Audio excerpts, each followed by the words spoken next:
Hey guys, welcome back to Dr. Soybean's Let's Play of Super Widget here on the Neon Nightcast channel.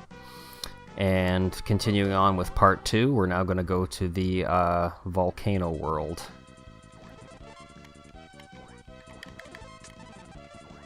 And right away I lost my shield. Now this place is so hot, eventually you will burn and take fire damage. That's why you'll see me collecting those white flowers, like right there. And that prevents that. Yeah, let's go back to him, actually.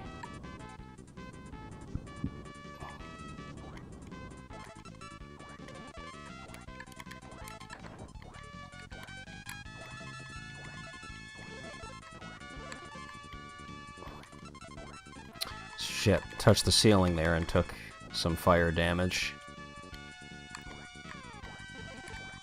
This was actually one of the earliest Super Nintendo games I owned. So, you know, when you're a kid and, you know, games are expensive, especially if you're, you know, a lower middle class person, you tend to play the living shit out of the games you do own. So, I mean, it's been a while since I've played this game now, but I played it so many times back in the day, I have it memorized pretty well. And hopefully I can get a power or a shield soon. Okay, good.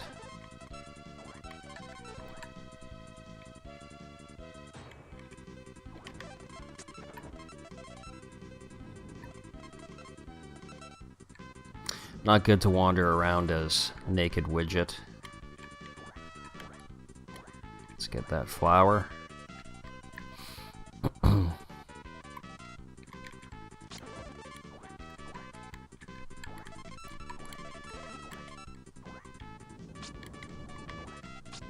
Another game that was one of the few games I owned early on after getting a Super Nintendo, shit, that's gonna cost me, was Daffy Duck and the Marvin Missions, which I don't like anywhere near as much as I like this game.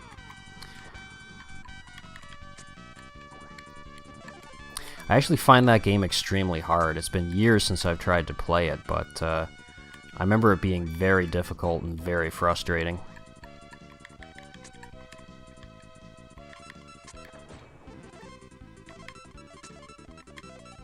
Now, why a duck spits as an attack, I have no idea.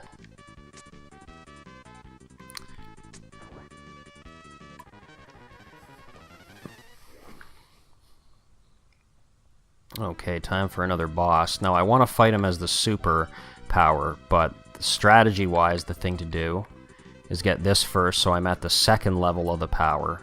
And that way, when I get this, I'll be at the second level of that power. If I would have gotten the S first, I would have gone to the Tarzan power and wouldn't have been able to power up fully. So here's the first boss that's somewhat at least challenging. Still definitely not hard, but definitely the hardest boss we've fought so far.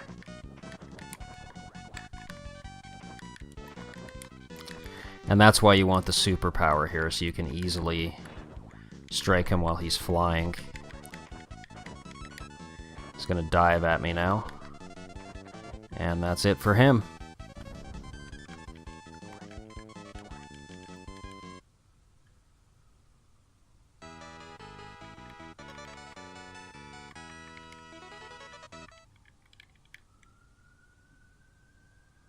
Okay. Oh, now we get another little bonus area. Just bouncing around on marshmallow clouds getting coins.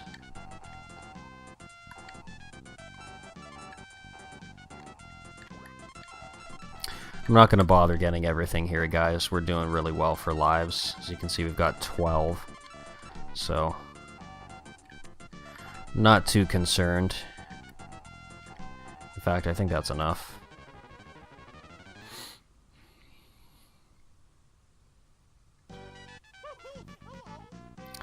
And now we're going to the moon.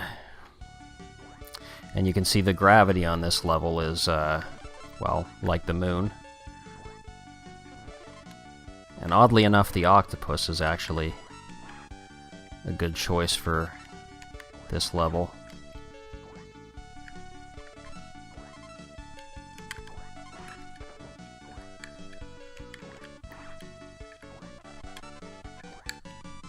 Whoa, shit.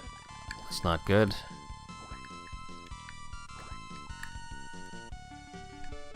Now I'm a crab, and you don't want crabs. Ho ho ho ho.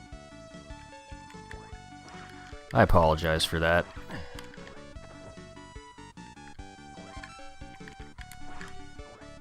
That was lame even by my standards. Okay, there we go.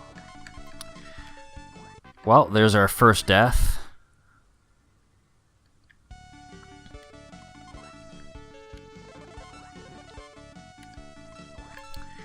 Watch out for this giant fucker. I do like how they made the aliens in this game really look like aliens. It always annoyed me in shows like Star Trek, for example, where an alien is basically a human being with some putty on their face. It's like, no.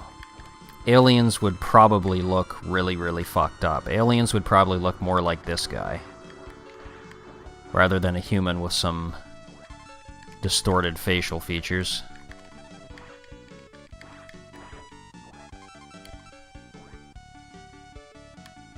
I was actually really, really big into UFO lore and stuff like that when I was younger. I had all kinds of books on UFOs, and I used to like to watch documentaries about them and stuff.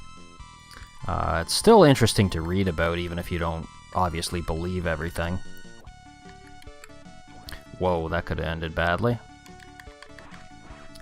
Let's take out these satellites. No more HBO. Probably my favorite UFO story of all time. If you guys want to look it up, it's online. It's called the Kelly-Hopkinsville Encounter. That's Kelly like the female name, and then Hopkinsville Encounter. And it's just a really neat story about this family, supposedly true story about this family who were harassed by aliens at their farmhouse one night. And the interesting thing about that story is it inspired Steven Spielberg to write a screenplay about a family being harassed by malicious aliens, and he called it Night Skies. But he thought that it didn't really work, so what he did was basically take the screenplay and split it into two parts. And one part was about a friendly alien, and that was E.T., and the second part was about a family being harassed by malevolent spirits, and that was Poltergeist. Two of my favorite movies of all time. Both kind of inspired by this Kelly-Hopkinsville encounter. And eventually, much later than that, Steven Spielberg's Night Skies screenplay was finally adapted into a movie, and that movie was called Dark Skies, which I think came out around 2010, 11, something like that, and that's an okay movie as well. Not as good as E.T. or Poltergeist, but it's a decent film. Okay. I lost my shield again, but I think we got the boss coming up here. Let's see, let's get a shield first. And let's go with the superpower. That's usually the best for fighting bosses.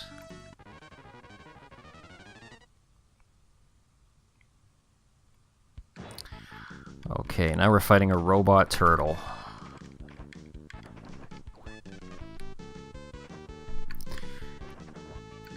You would normally dodge him there, but of course if you shoot him for a brief moment, you can pass right through him. Fucked it up there, but you get what I'm saying. And he flies up, and again, helpful to have the multi-directional shots here. And watch out for his head, because his head will kill you.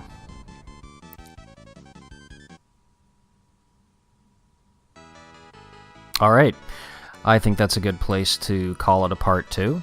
So I will see you guys next time in part 3.